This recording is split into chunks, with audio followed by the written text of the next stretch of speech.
Awesome. Thanks, Bob.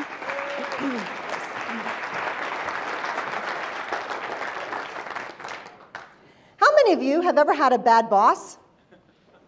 How many of you have ever worked for someone who made your life miserable? How many of you think you're doing better than that person? Don't raise your hand. Okay, good. Absolutely. Ladies and gentlemen, I'm here this afternoon to talk to you about a program called Why Leaders Fail. Now, all of us are here because we want to be wildly successful leaders, and that's the intent. So I'll tell you in this particular program, what we did is my co-author and I took things in the news. We watched the news and we saw, well, mostly bad news. So go ahead. Give me something that's going on in the news that does not make you happy. Go. Elections, yes. Hillary.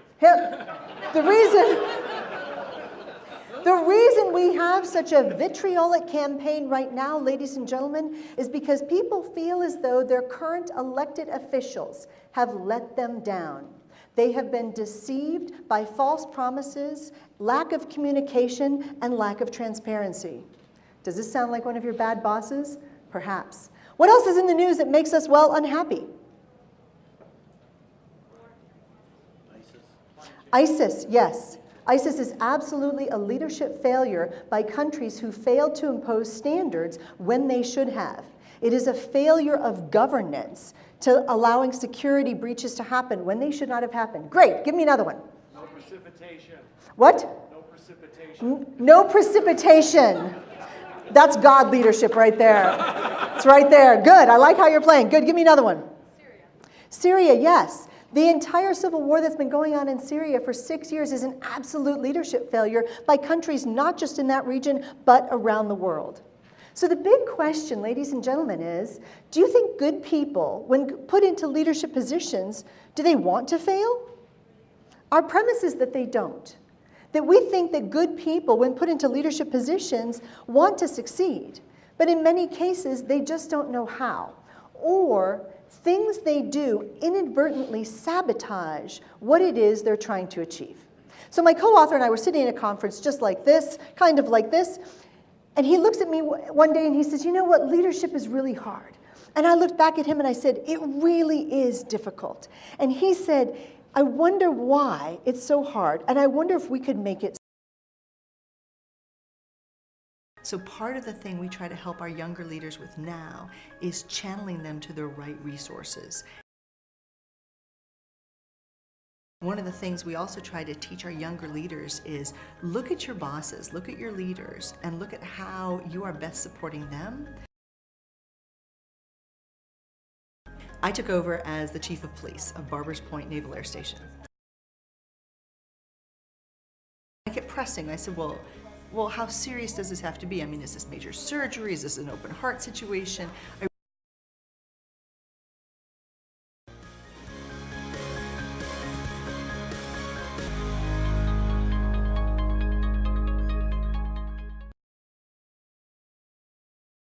In our country right now, for organizations with 100,000 people or more, on average lose $63 million a year.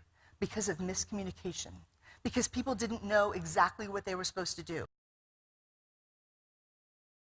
Absolutely. So what he said was there's huge changes in the Chamber of Commerce and business models and what people need from the chamber. And would you agree that people still need to get together and network? Absolutely. But you have to make it meaningful for them or they won't show up. Right? Down in Tri-Lakes, we serve wine a lot. Again, that was where you laugh. Okay, fantastic. All right, anybody else feel like changing? Discussing changes? Okay. Knowing where we're going is critical, and thank you for playing. As we move forward, one of the things we can do is not to reward bad behavior. Because if you reward bad behavior, you're simply going to get more of it. You're simply going to get more of it. If you pet the chihuahua when it growls at someone, you're going to get more growling. And sometimes we do this with people as well. I want to ask you, why don't people at work correct more bad behavior when you see it? Variety of reasons. Well, many of us don't correct bad behavior. Why? We don't like confrontation. Yes, sir. What else? What'd you say? It's uncomfortable. It's really uncomfortable. Yes, what else? Just shout it out. It takes effort. Oh, it does take effort. What else? It's not, one of my favorite things. You see somebody doing something and you say, it's not my job. Let me tell you a story about that real quick. So I was back, I was very fortunate. I got to teach at the Naval Academy, and at lunch I would change clothes into my civilian clothes, and I would run a few errands. And I went to the post office. And I'm standing in line, I got a couple things I got to mail. There's a few people ahead of me, a few people in back of me.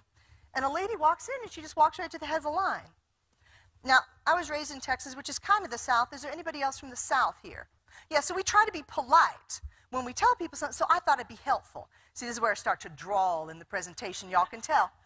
And so I thought it'd be helpful, and I said, excuse me, ma'am, the back of the line is over there. And she looked at me and she looked down, she goes, I just have a few things. So I smiled my best smile, and I said, yes, ma'am, we all just have a few things, and the back of the line is over there. And she looked me dead in the eye and she said, I never wait. And I said, then this is your lucky day.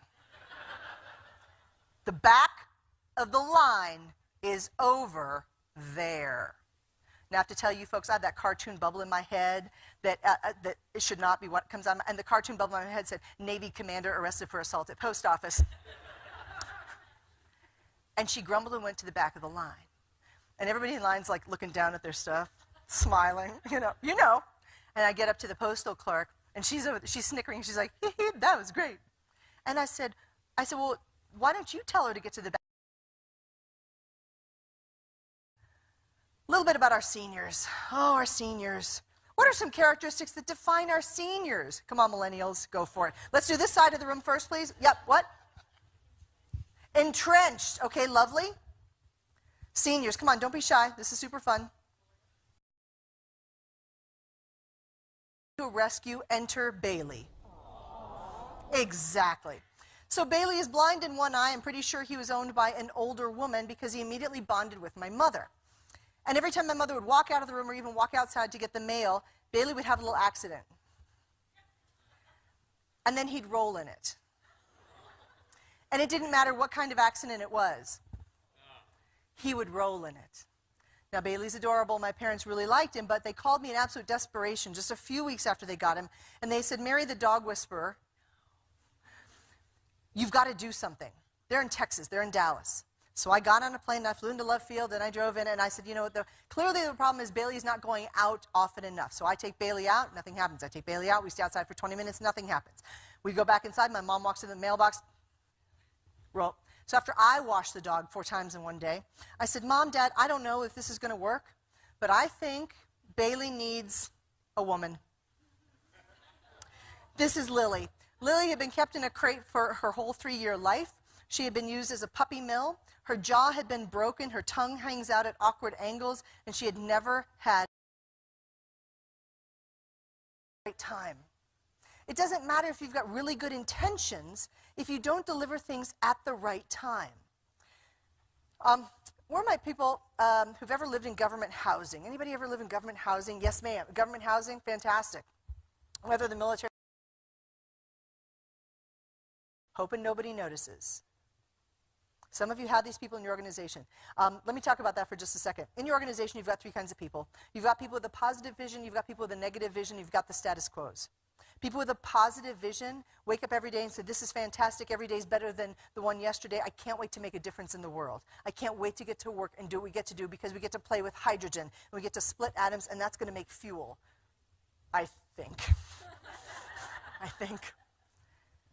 Your people with status quo are the people who say things like, you know, I've got 2 years, 3 months, and 14 days till I retire. I don't really want to change anything. I don't want to learn any new system. As long as nobody bothers me, everything's fine. You're status quo people. Now, here's the problem with the status quo people. It's easy for them to get into the negative visionary space. Your negative visionaries hate everything. They hate their life, they hate their job, they hate their desk, they hate their chair, they hate their computer, they hate their home, they hate their dog. They're not very fond of their own children, much less yours. Negative visionaries are with you forever because nobody wants them. Nobody wants to take them with them when they move. They're not going to get a new job because their attitude is, the grass isn't greener on the other side. It's just more grass to mow. Better the devil I know than the devil I don't. They're not going to leave you. And it's very difficult to convince them to get at least into the status quo space. And you as a leader have to have such a positive vision of what's happening that you pull those status quo people with you. And then the negative visionaries kind of get left behind. And that's kind of what you want. If they're not going to change and not get on board, people need to not give them attention. Attention strengthens their position. The complainers in your workspace love to complain to other people, don't they? You know the complainers. They stop by your office and they just hate everything. There's a new policy, they got to talk about it for 4 hours. You know exactly what I'm talking about. And this is an issue. And if you're the leader, everything hinges on you. You walk in a bad mood, guess what? Everybody's going to be in a bad mood. You walk in positive, people are going to be more positive. You can't discount how your attitude and how you approach things affects other people. So this is part of when we're the leader. If we go in and create fear and uncertainty. She has an extensive background in human resources, finance, insurance, organizational leadership, strategic planning, and project development, focusing on building successful strategies for business leaders. Please welcome Dr. Commander, U.S. Navy retired, Mary Kelly.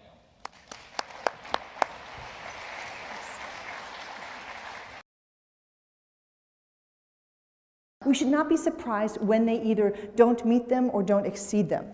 So if you don't tell someone they're doing something wrong, you are helping them be obsolete. You are helping them not be a good employee. And as our business is moving more and more into the industry where we've got a 5-minute business plan, the 5-minute productivity plan, 5-minute focus plan, 5-minute money plan, there's about 20 of them. Anyway, if you're interested in these, I find it helpful when you're working with other people and getting your team together to have some kind of framework going forward. So this is the 5-minute business plan, and I will cheerfully email these to you as well. The 5-minute business plan works the same way as well. This is a highlight of a business plan. Many people say, well, I don't have a business, I don't need a business plan. Really? So in your department, your division, you don't have a plan? Doesn't that seem silly? So this is the business plan, because otherwise this is what happens. We are taking the spray and pray approach to running our organization, to running our team, to running our division, and that's ineffective. Our big chapter, of course, is on the trust issues. Leaders inadvertently torpedo trust. You have a discussion with your spouse, and you have a misunderstanding with your spouse.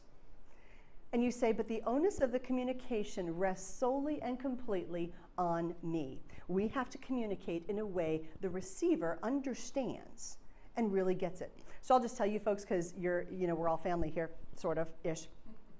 My older brother is an Academy. It's estimated to be somewhere between $20 and $40 billion a year in business every year is lost simply because of miscommunication. It costs a ton of resources in not just irritation, but in reworks, redesign, mistakes that happen. So here's the prescriptions for success in the trust factor. We still have people who don't want to know what's going on, so they do tend to shoot the messenger. Keeping people, they're also successful. And yet my civilians say, but if I train my people, and I give them more opportunity, and I give them more human capital and more educational opportunities, then they will leave me. And what do you think our answer is to that? Good. Good. That's fantastic. It means you did a great job as a boss. And they said, but I spent all these resources on this person. If in the process of spending all these resources with this person, you are a great boss, they will not leave you. Because we all know people don't leave bad jobs. They leave bad bosses. And if you're that boss that they love to come to work and work with, they're not going to leave you. But this is a big fear in many organizations. Rejecting or not acting on feedback. For some people, swearing at work is an issue. Damn it. In the military, we don't really think about that so much, but how we treat our people is how they learn to treat other people as well. So this prescription for showing a little bit more caring, this is the one that, this always came up. I fail miserably at this. Leadership is all about connecting. Leadership is all about productivity, and leadership is all about profits. You can be the world's greatest leader, but if you don't do something with that leadership, it's kind of like you being a wonderful singer. It's like you being Matt Bauer and only singing in the shower and never sharing your gift with other people. Leadership is about making sure your people know what they need to do, giving them the guidance, the direction, and the motivation they need in order to go forward. We believe most people want to do a great job when they come to work. Most people, they don't quit their job, they applied for that job. They competed for that job. And then they got into the job and they were disillusioned. And they got disillusioned mostly because, well, their bosses weren't what they expected. Their bosses disappointed them. Their bosses maybe lost faith, confidence, and trust. Have you watched the news lately? Pretty depressing, isn't it? The news is full of leadership failures. Think of any problem right now in the news, and part of that can be attributed, of course, to a leadership failure. Leadership failures are everywhere. And we thought, wouldn't it be helpful if we could take what we've learned and put it together to help other leaders succeed? Leadership is hard, especially if you do it right. If you pretend that it's easy, or if you pretend that everything is going swimmingly well, you probably don't really know what's going on.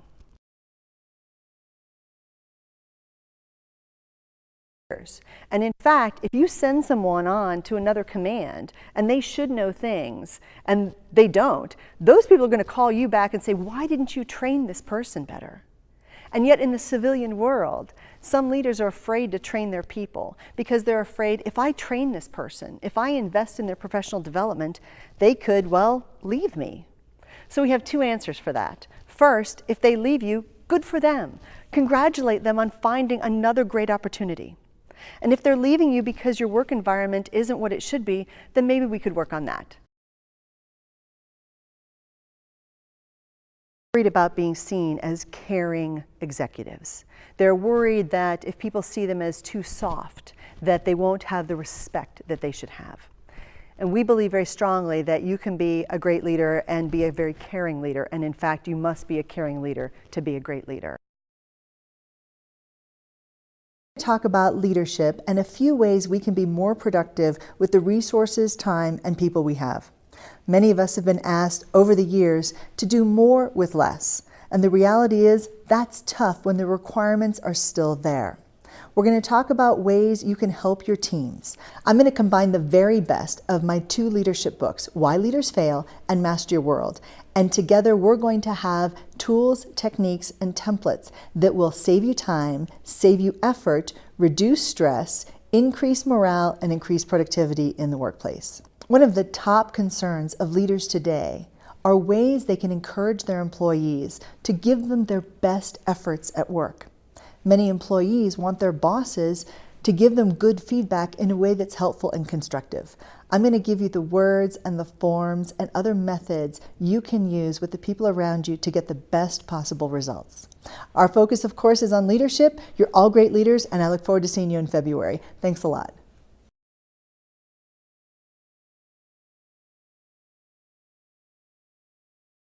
Taxes out of my paycheck.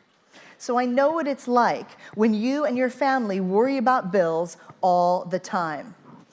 Many of us have experienced this amazing phenomenon where we say there's too much month and not enough money. One of the things that fascinates me is every year people go into debt because of Christmas. And it amazes me because I wonder, are you surprised when Christmas happens every year? Are you surprised when this happens and yet people don't budget for the things they tend to buy during Christmas? Has anybody ever had a fight? What's going to happen when you're older? You're going to pick the most responsible child and you're going to live with them. For some of you, that is your retirement plan. For some of you, if you don't have children, you have to find someone else's. You have to live in their basement. If you're really bad off, you wind up crowdsourcing your own funeral. Think about that, a GoFundMe to please bury me. That's when the stress just got too much. So Joel did the 411, I've got the 411. A lot about financial markets, the future of where the economy is going, what's going to happen, how we make good decisions, and how you can lead your teams in the new economy. I don't look like a baseball person, but I actually was a Little League coach. Paid 5 bananas. 5 bananas. Many people say, great, I just got paid 5 bananas. That's 5 bananas that now I can use to pay off my bills. I can pay my mortgage. I can pay my staff. I can buy marketing. I can pay for Facebook ads. I can buy a new computer. The answer on that is any accountant will tell you is if you get paid 5 bananas, what should you be setting aside? 2.5 bananas, exactly. I once had a man in my office, and he was a fairly well-to-do lawyer, not as well-to-do as our ones from yesterday. And he said, you know, I've got a problem because I make really good money. I make about $300,000 a year. I said, that's pretty good money. He said, it is good money. He said, and yet, my wife and I have accumulated $500,000 in credit card debt. And I said, and I knew immediately what the problem was. And I said, do you want to talk to me about what you think the problem is? And he goes, well, my wife and I said, I can tell you what the problem is right now. It's been 30 seconds. And he said, well, no, I'll tell you kind of my situation. I said, all right, you can talk. So it's, you know, he booked me for an hour. I thought I'd let him talk. So I'm looking at the clock. I said, all right. So 57 minutes later, he said, so what do you think? And I said, all of these issues that you're talking about are really normal. There's nothing remarkable about your situation. He said, do you know what the problem is? I said, yeah. I told you I knew what the problem was 56 minutes ago. The problem is you're making $300,000 a year and you're not setting any money aside for taxes, which means you and your wife are spending an extra $127,000 or $135,000 a year that you don't have. And he went, oh, what do I do about that? And I said, oh, see you next week.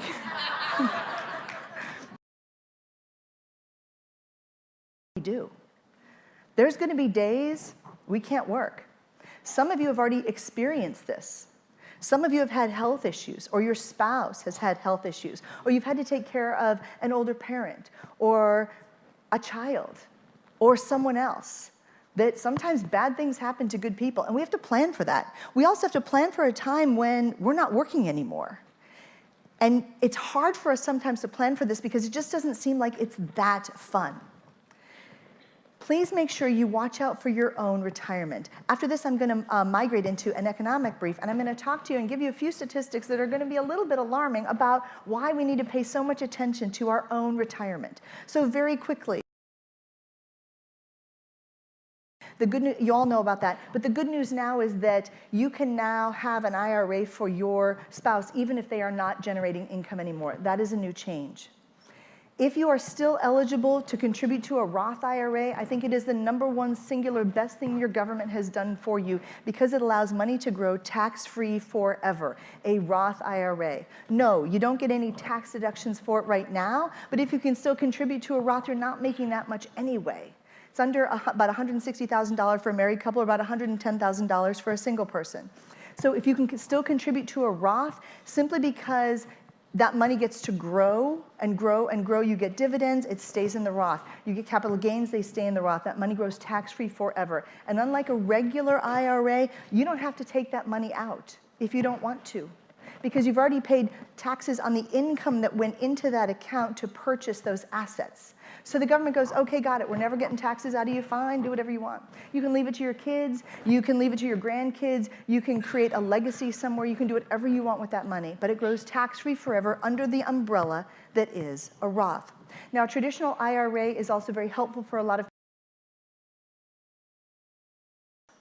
But what if something happened and you suddenly could not work for a while? Do you have backup? Or would you rely on your investments, your assets? And that's perfectly fine if you do. One of the key things I talk to people about when we talk about the important ideas that T mentioned as well, such as get out of debt, is what are you going to stop spending money on? I will tell you folks right now, I can tell what's important to you by looking at your credit card statements. We vote with our money, not with our ballots. We vote with our money. And by the way, I need to address that right now. Many people say I'm going to work till I'm 70, 75. Some of you say I want to retire at 50. Fantastic. The average American says they intend to work until they're about 67 and a half. If you retire today, you don't get Social Security until you're 66 and 3 months. How many of you think Social Security is going to be around when you retire? By the way, young people think, and that's so optimistic, I love you for that. He's like, I am retiring next year, getting Social Security. More young people believe in unidentified flying objects and aliens than they believe that they're going to get Social Security.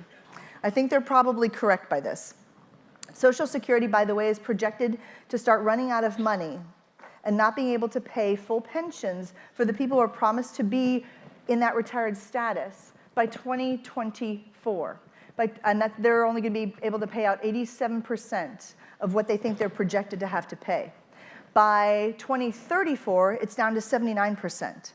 So I really encourage you to think really hard about the idea that Social Security may not be available to you in what it looks like now. I'm not trying to scare you on that. So your investments in current assets. If you look at your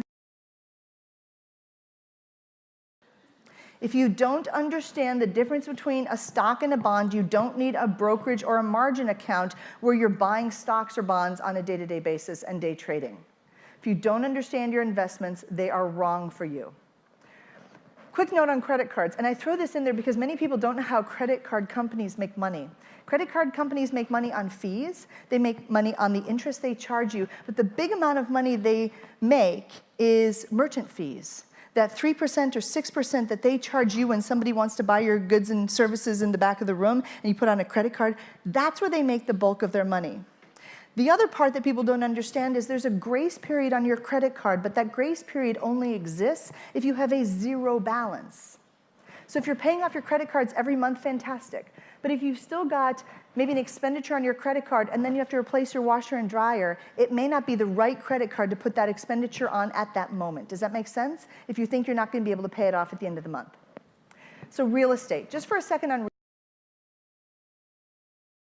of Americans who own their own home.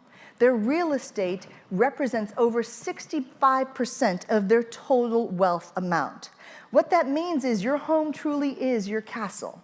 Your home is where you're building wealth. And again, this is the home that you're living in all probability. Can you make money with rental properties? Yes.